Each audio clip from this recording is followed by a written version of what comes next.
Today we are going to talk about paragraph headings, which are taken from the Cambridge Reading Passage. The scientific method, we have so many numbers of headings, so we are not going to use all of them.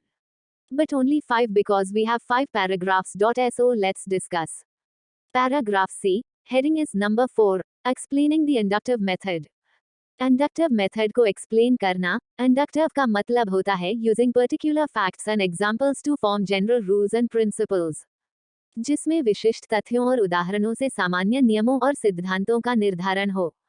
देखिए paragraph C को. The myth of scientific method is that it is inductive, that the formulation of scientific theory starts with the basic raw evidence of the senses, simple, unbiased, unprejudiced observation. Scientific method का myth ये है कि ये inductive है. Scientific theory का formulation start हुआ basic से, senses के रॉ एविडेंस से, जो कि सिंपल और अनबायस्ड ऑब्जर्वेशन है. इस सेंसरी डेटा में से जिसे हम फैक्ट कहते हैं, वो जनरलाइजेशन बनेगा. तो इसकी हेडिंग है एक्सप्लेनिंग द इंडक्टिव मेथड.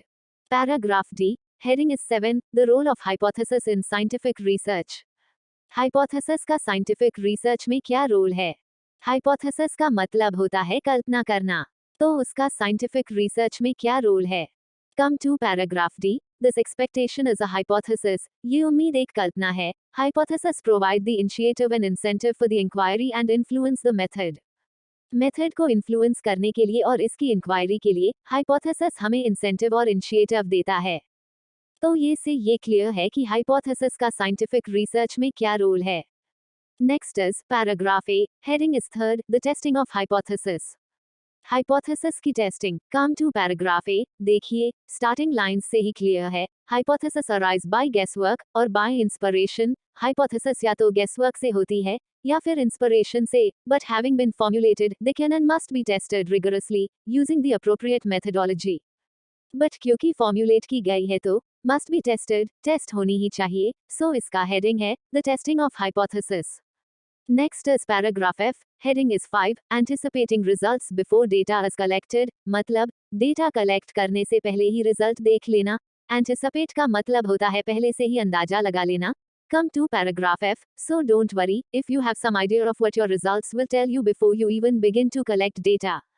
तो फिक्र की कोई बात नहीं है. अगर आपके पास डेटा कलेक्शन से पहले ही रिजल्ट का कोई आइडिया है तो there are no scientists in existence who really wait until they have all the evidence in front of them before they try to work out what it possibly mean.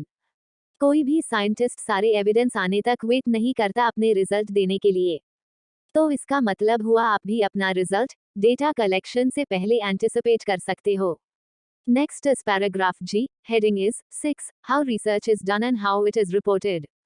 मतलब research कैसे की जाती है और कैसे report की जाती है. Come to paragraph G.